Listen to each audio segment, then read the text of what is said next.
A Secretaria da Educação do Estado, do município, o Estado tem mais ou menos 3,5 milhões de alunos. A cidade de São Paulo tem 1 milhão de alunos na rede.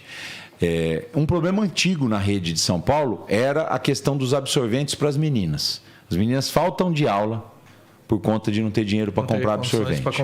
Aí nós fomos o primeiro estado do Brasil a fazer o programa Dignidade Íntima. Absorvente para as adolescentes, para não faltar e para poderem irem para a aula, né? Isso é dinheiro que vai para comprar absorvente. É melhor eu gastar dinheiro para comprar absorvente para quem precisa do que botar 8 milhões lá no Jardim Zoológico e cobrar R$40 o ingresso. Com certeza. Então, é esse tipo de coisa, de todo dia que você faz na gestão pública. O Estado é muito grande, são 280 bilhões de orçamento, 645 cidades. E você precisa equilibrar esse dinheiro e os serviços aonde a população está precisando. A capital precisa de uma coisa. Eu estava hoje de manhã lá em Bebedouro, precisa de outra. Rio Preto precisa de outra, Bauru precisa de outra, Marília precisa... Cada cidade, cada região tem uma realidade. E o governo tem que estar atento, tem que conhecer essas necessidades, tem que vivenciar essas necessidades para poder saber ser justo e acertar onde ele coloca o dinheiro. Por isso que eu falo, eu estou há 28 anos rodando aqui, né? Trabalhando. Então, não tem cidade em São Paulo que eu não fui no mínimo 3, 4 vezes. Eu conheço tudo do Estado.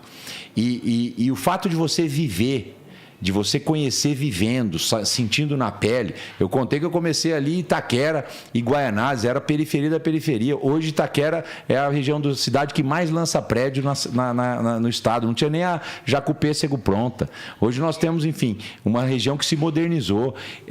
Se você não sabe dessa história, dificilmente você consegue interpretar o que as pessoas querem hoje para traduzir em atos concretos, né? Então eu fico olhando com muita atenção saúde e segurança, que é o grande desafio que a gente tem, mas olhando também a educação como um ponto para o futuro de São Paulo. Por isso que eu falei sobre a educação para o trabalho, a gente fazer um ensino técnico para todo mundo que quiser fazer, poder fazer gratuito, como se todas as escolas do Estado se transformassem em ETECs. E eu, se Deus me permitir, vou fazer isso nos próximos 4 anos.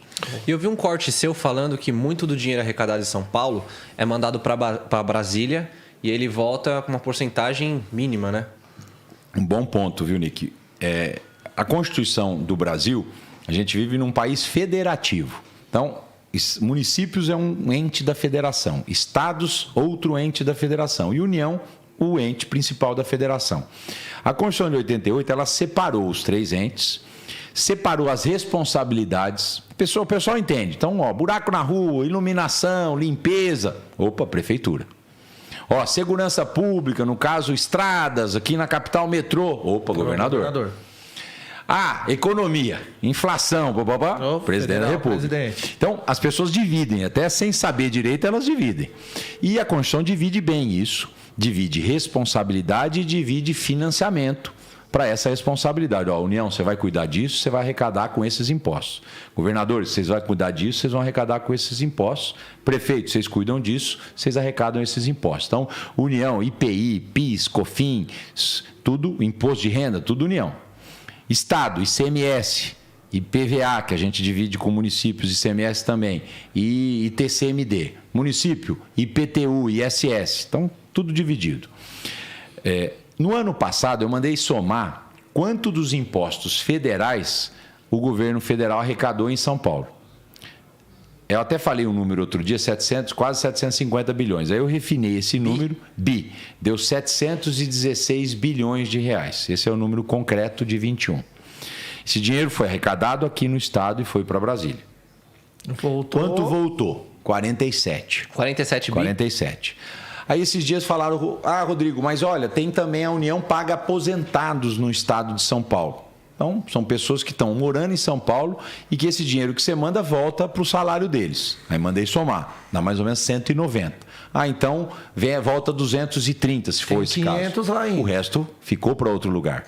E ficou, muitas vezes, sustentando outros estados que usaram esse dinheiro e não conseguiram caminhar com as próprias pernas. Se a gente olhar o ranking dos estados, Edinho, de 1988, os estados continuam, os pobres que eram pobres continuam pobres, os desenvolvidos continuam desenvolvidos. A ideia da federalismo era para você ajudar os ricos, ajudar os mais pobres, para eles começarem a se desenvolver. Criou uma dependência. Eles se acomodaram. Então, você vai lá em estados mais pobres, 40% vive do dinheiro do governo. Dinheiro do governo, os auxílios. E aí, o cara não tem estímulo para correr atrás de oportunidade. Porque ele se acomodou. Ele se acomodou. Né? São Paulo, acho que nós somos empreendedores, nós somos um estado que corre atrás do prejuízo, porque aqui a gente não vive do governo. Então, precisa ser revisto esse pacto federativo. Ele é injusto com São Paulo. Esses dias, a fábrica de carro, a Caoa, fechou ali em Jacareí. Aí, conversando com o pessoal, ele falou, não, governador, nós vamos reabri-la em 2024 para fazer só elétrico. Eu falei, mas os carros que vocês estão produzindo aqui, vocês vão produzir onde? Não vão produzir em Goiás. Aí fui atrás, tem um incentivo do governo federal para produzir carro em Goiás. Não tem em São Paulo, tem lá. Mas esse incentivo usa qual dinheiro?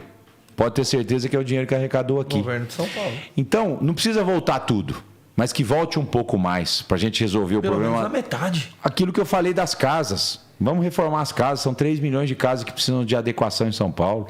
Né? Olha, a gente anda na periferia, a gente sabe que precisa de muita coisa, urbanização. Então, esse tipo, eu falei que eu não gosto de briga, né? A briga política não resolve o problema das pessoas, mas essa briga eu gosto. Porque é briga para resolver o problema real das pessoas. Então, enquanto governador, eu vou ser lutador para que esse estado de coisas mude para São Paulo e para o resto do Brasil e a gente não fique injustiçado. Eu falo que o Brasil sempre foi considerado uma locomotiva brasileira. Hoje nós somos um trem de carga, carregando muita gente nas costas. Isso é injusto. E se a gente não tivesse problema aqui, tudo bem. Mas não temos muito problema para resolver em São Paulo. Como é que eu vou arrumar a casa do outro se a minha está bagunçada, né? Exatamente. E quem vive na periferia, Nick, você sabe das oportunidades, o que o pessoal está buscando, os sonhos dos jovens, né?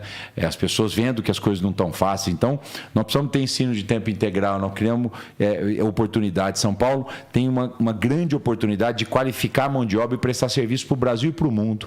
Hoje os serviços são remotos, então a gente precisa focar na qualificação aqui de São Paulo, para que a gente consiga criar oportunidades, principalmente para o jovem hoje da periferia, que muitas vezes olha e fala, poxa, como é que eu vou ganhar o meu salário? Como é que eu vou sobreviver? São Paulo precisa criar ainda mais oportunidades para esses jovens que estão hoje procurando essa oportunidade.